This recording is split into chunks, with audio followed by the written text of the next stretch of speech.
Hello everybody. Lots to do, talk about. This is me and my world. Let's see what we have here. An article I wrote this morning. 2020, the year that governments decided that they know best. Yet governments have people in them.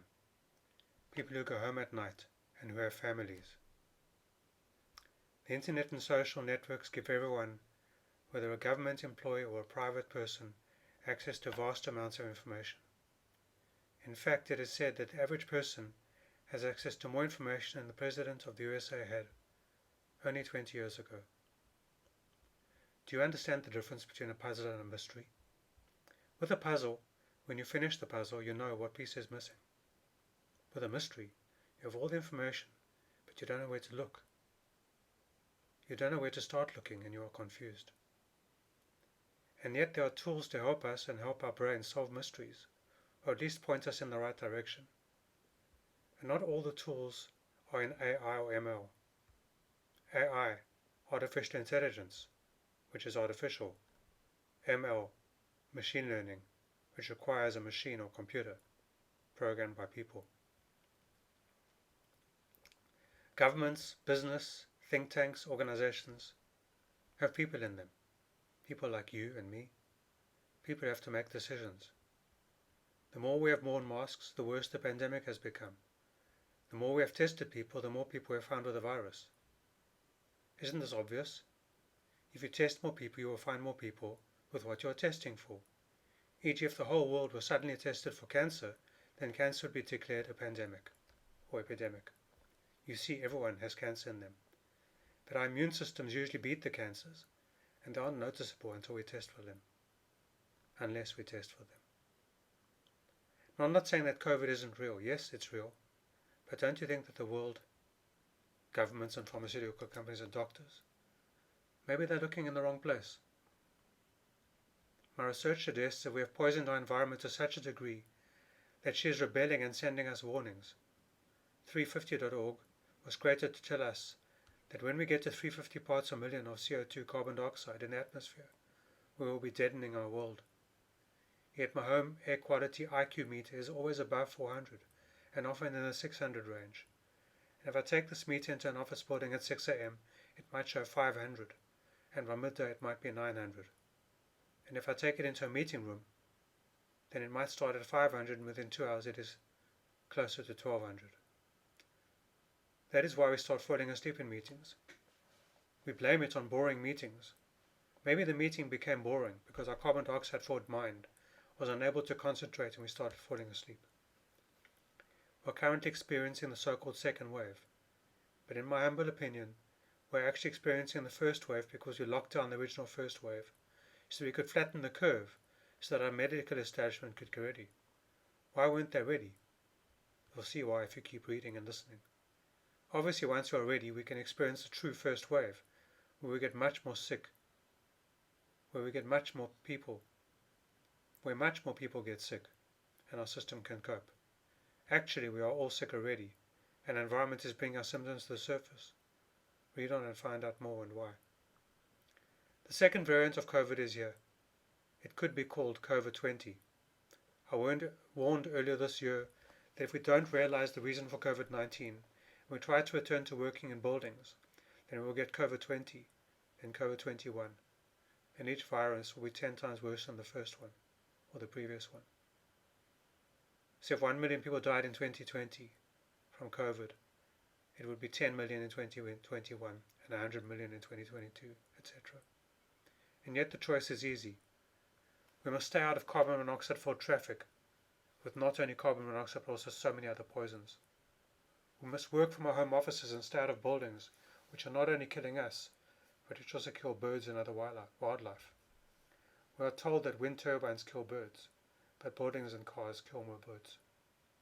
And cars and vehicles kill billions of animals daily. Just look at your car lights and windscreen. And these animals are here to protect humans. We must stay out of conference centers and cruise ships. Why do we need them? Why do we need to fly to meetings? Yes, we need to fly or travel if we need to fix something. And we need to be allowed. Why can't we decide for ourselves? To travel for holiday purposes and to visit family. When we work from home, we are more productive. We are never late for meetings. We can attend conferences and meetings anywhere in the world without traveling. If we have a burst of energy, we can do a 12-hour working day. If we don't feel like working, then instead of pretending to work, we can take a few hours off and go for a walk or chill in other ways. And yet I hear you muttering that we must listen to scientists and doctors and engineers, and most of them are good people. But Elon Musk, currently the world's greatest inventor and manufacturer, is a scientist, not an engineer. Not in the qualified sense in any case. He is an outlier. And so we see tech companies building cars and rockets and PV panels and inverters. And inverters are computers in any case. The point is that the outliers change the world. Just look at doctors. I know so many people have been for tests.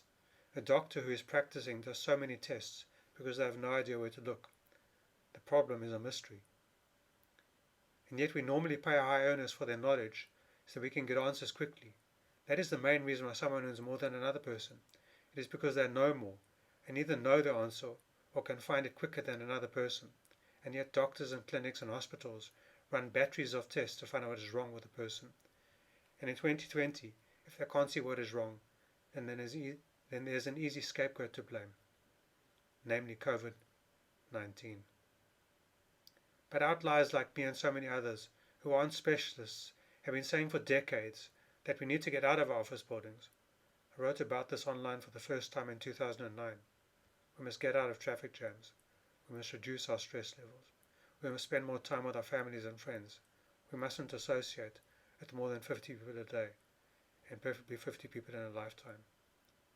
We have forgotten how to have time off. We used to be able to sit in our garden listening to the birds, or in our lounge listening to classical music, or go for hikes or to the beach or just relax. Nowadays we need to go to places where we are bombarded with a constant assortment of distractions, like theme parks and movie houses and cruise ships, all massively polluting places, especially polluting for our fragile minds. And so I come back to information.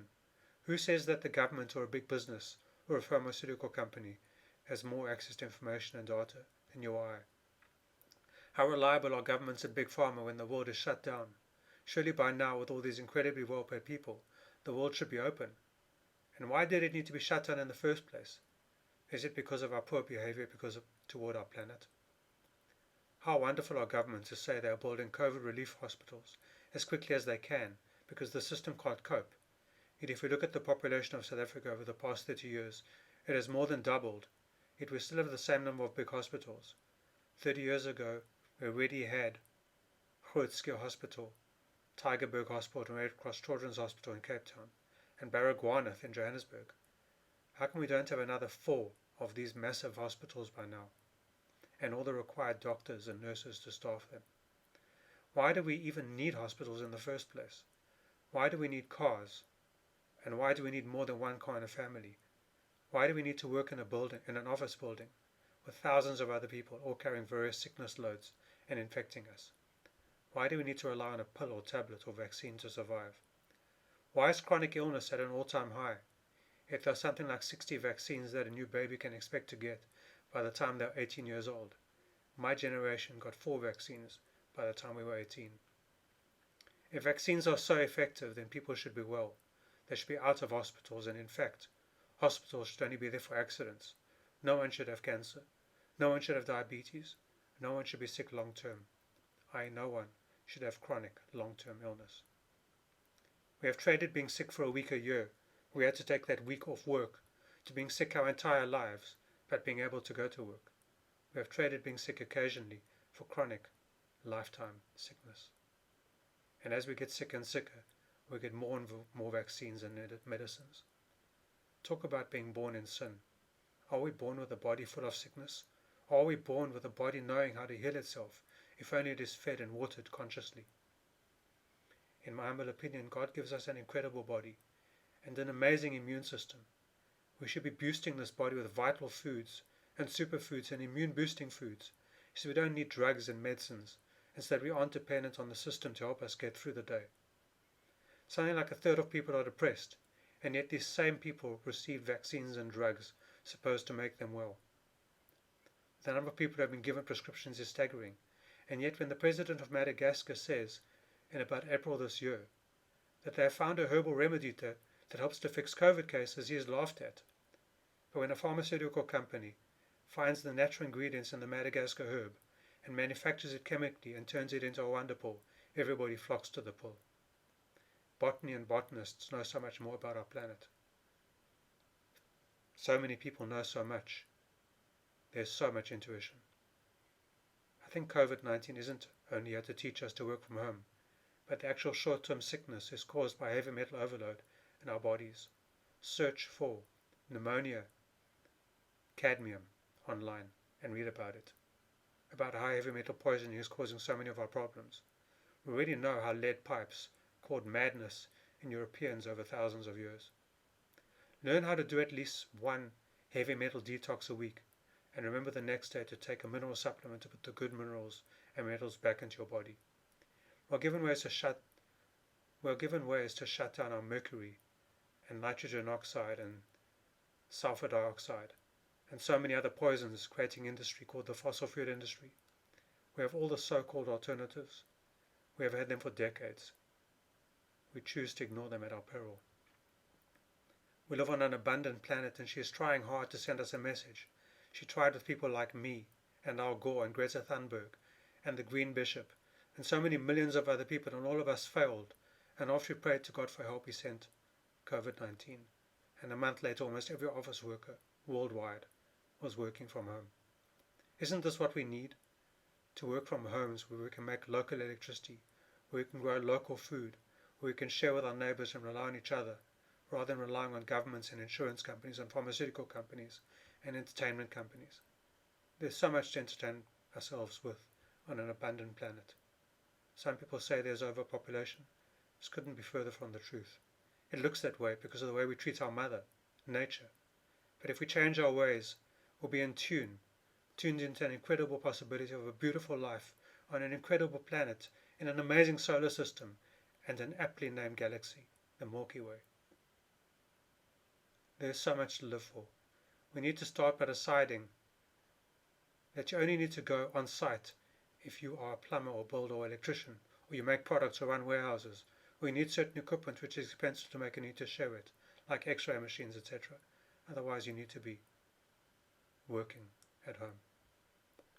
This doesn't mean you need to be off beaches and out of restaurants. We still need to be social, to hug and to kiss and to make love.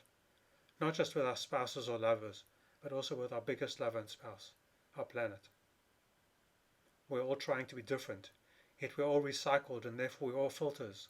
We all breathe the same air, eat the same food, filter everything through our bodies. And when you realize what you're filtering, then you can realize why you are sick and why your body and planet is saying enough. When you get a cold, your body is telling you to take off 3 days.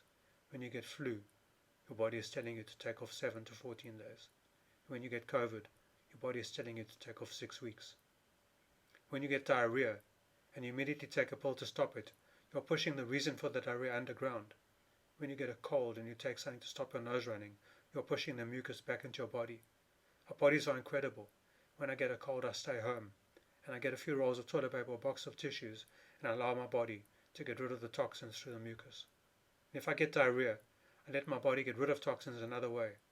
If I find myself short of electrolytes or minerals or feeling faint because of my diarrhea, then I take supplements so that my body can continue to detox. If I'm on a plane and I get diarrhea, I take a tablet. And then I know that sometime in the next few months my body will suffer in some way and I must allow it to detox and get through the pain. Our bodies and our environments are sending us messages constantly. Most of the time we are ignoring them. Ignore is the start of ignorance. Are you ignorant of the messages your environment or body are sending you? Note that my mission on earth is to help people see the signposts on their paths. Call me if you need help understanding your purpose or mission. Let's work together to make this world the most incredible place in our multiverse, so that the friendly aliens from everywhere want to come and visit us in peace, and so that we learn telepathy, so we can travel with them without the need for a spacecraft, because our bodies and mind are the only vehicles we need. You can read more about this in my books, For example, at Smashwords, search for me, David Lipschitz. I pray that in 2021 we will all have the 2020 vision that we sought in 2020, and that we are happy and healthy and blessed. A blessing happens when we accept advice and turn it into wisdom, and this wisdom becomes a blessing. We cannot all accept advice. So much of it is malicious or fake or untrue. But amongst the noise, we will find things that talk to us and that feel true, and we will know where we need to be and what we need to do. Thank you so much for listening. Feel free to reach out. See you next time. Happy New Year.